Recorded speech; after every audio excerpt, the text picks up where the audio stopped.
Saddle making goes back thousands of years, but in modern times, saddle makers have realized that a bad-fitting saddle can be a real pain for the horse. The rider will feel that pain in the animal's attitude and performance. So now, saddles are often custom-made to fit both the horse and the rider. It's a little 21st century horse sense.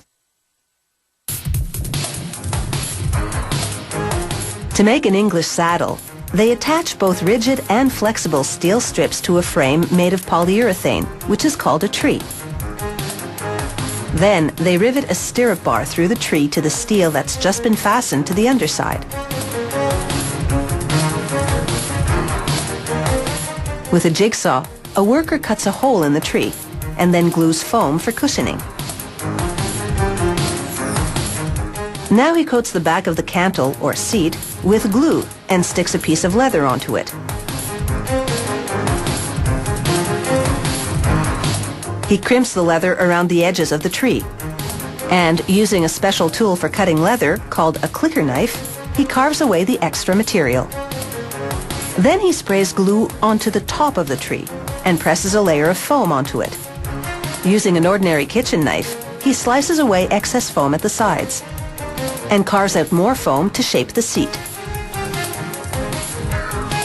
Then he shaves the edges with a rasp. Next, he layers 2 more foam pieces over it and sculpts and shaves those layers. He runs a measuring stick along the seat to make sure it's even, and then pastes a piece of black foam on top to add even more cushioning. Now, with a half-moon blade, another worker slices a piece of leather to make a saddle flap. She follows a trace out of the rider's leg. She feeds the flap piece into a skiving machine. Its circular blade shaves the edges of the leather as a wheel pulls it through. The thinned-out edges will be easier to sew later on. Next, she heat stamps the saddle logo onto the flap. She also stamps the model, serial number, tree and seat size onto the saddle. Now she glues foam to a hard piece of leather to make a knee pad and sticks softer leather on the top where the rider's knee will rest. Then, using a piece of whalebone, she draws the leather tight around the edges so that it's smooth on top. Whalebone is used because it doesn't scar or scratch leather. Next, she seals the front edges and then crimps them together, the way a baker crimps the edges of a pie.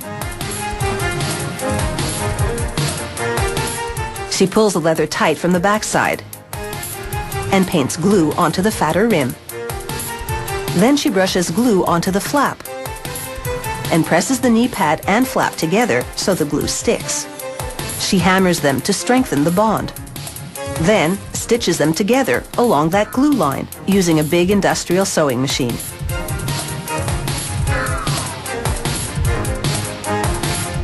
With a steel prod, she stuffs a wool and synthetic mixture into the panel which will be on the horse's back. It's being stuffed with a certain horse in mind. The amount of stuffing used depends on the shape of the horse the saddle is being made for.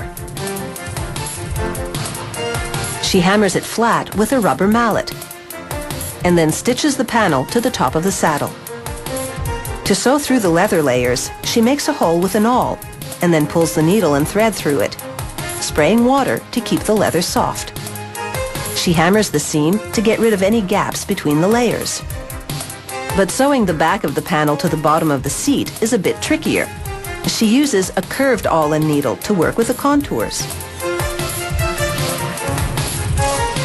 It's taken about 25 hours to piece together this customized English saddle, and that's with no horsing around. This is the SaddleTech device, and they use it to make sure the saddle measures up. It measures it in 4 sections. Now it's onto the tree machine. It adjusts the gullet plate, the piece of rigid steel that sits above the horse's withers. Plastic panels support the saddle, while a hydraulic press bends the plate to fit the measurement. Now it's time to saddle up and check out the horsepower from this custom-made seat.